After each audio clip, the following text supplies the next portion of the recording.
What's up, everyone? In this video I'll talk about this idea that as a man, if you want to have a successful social and dating life, you need to display a high status lifestyle. You know those guys who pose on Instagram with cigars, hotel lobbies, yachts, lots of women, and I want to explain to you why that strategy usually backfires. But before we get into that, my name is Achil Rudolph. For those of you who don't know me, I'm a social confidence coach, and I help predominantly South Asian men to build a kind of lifestyle and confidence that is necessary to attract the right partner in the West without dating apps.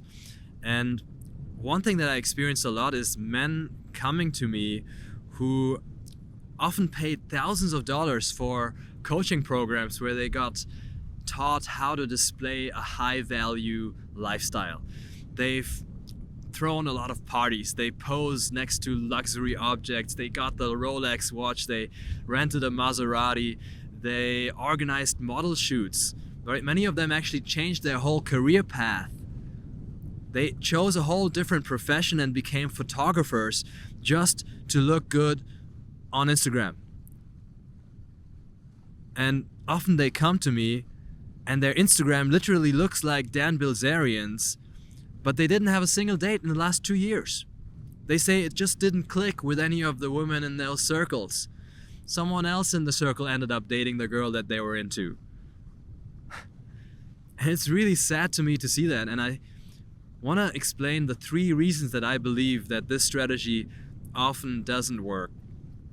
And the first reason is that this approach can very easily turn into showing off, and that is breaking the number 1 rule of social status.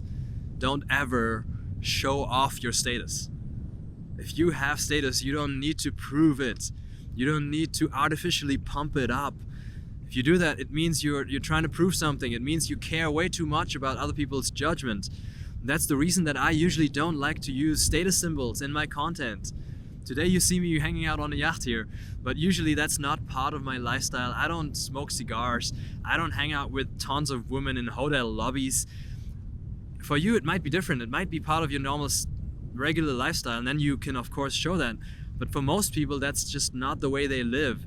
And so when they put pictures only from those settings, it becomes immediately clear that you're trying to deceive them. And you can do that, but then you enter the game of deceptions. And that's the second reason that this strategy usually fails. When you use photos and artificially created scenarios to attract people, you're going to attract other people who use photos to deceive other artificial people. It's gonna work. It's going to attract certain people. That Playboy lifestyle with photo shoots, it's going to attract Instagram models.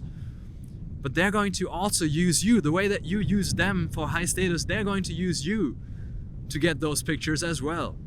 And sometimes there might be a sexual opportunity arising from that kind of exchange. But you want to ask yourself, do you actually want to date those kind of women? For me, it was very clear that I don't want to date a model at this point in my life, because I'm looking for someone I can imagine having a family with. And the women that I met through those circles were just not the kind of women that I would feel compatible with. I also don't want to support that industry.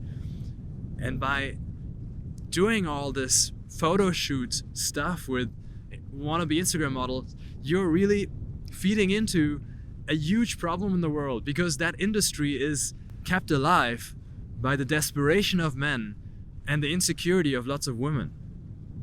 And that's something I don't want to have anything to do with.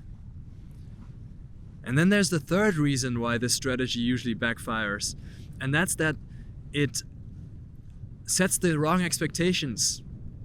Okay, there are going to be people who just see your Instagram and look at the photos and say, oh, this is fake, this is not who he is, this is complete bullshit, I'm not gonna meet this person. But then there are people who actually get deceived successfully by you to believe that you are such a high status, super wealthy man who has that yacht boat party lifestyle. And they're going to come to the first date, and then they're going to come to the second date, and maybe they'll actually come home with you someday and they'll find out that you actually don't have that life. That's even worse, because now you spend time with someone and down the line they feel cheated and they leave you again. In fact, I think it's better to kind of downplay your status, at least your material status, and not show all you have, so that people can still get surprised later on and actually have their expectations surpassed rather than disappointed. You want people to like you for who you really are, for your real life. And that's not easy, because you're going to definitely also scare a lot of people away when you show your real self. But it's definitely the better strategy in the long run. Social media and social life, of course, will always be to some extent a performance. I'm not saying you should show yourself while you're having a crap, okay? Women will always use makeup to enhance their appearance, and that's totally fine. There's just a threshold that you don't want to cross. I don't want to be with a woman who spends thousands of dollars on filling up her lips and stretching her skin. With men, there's also this limit, right? When you completely alter your life path, choose a different profession, spend considerable amount of time and resources on creating an impression, and those resources could be spent much better on your purpose, but probably you don't even have a purpose because you're too busy creating that impression. That's clearly crossing the line. Let me know what you think about all this in the comments, and also join my Shiva Confidence community of South Asian origin men who want to work on a more profound, communicative, sexual, and also spiritual confidence together. Thanks a lot for watching. Samgachadvam. Namaskar.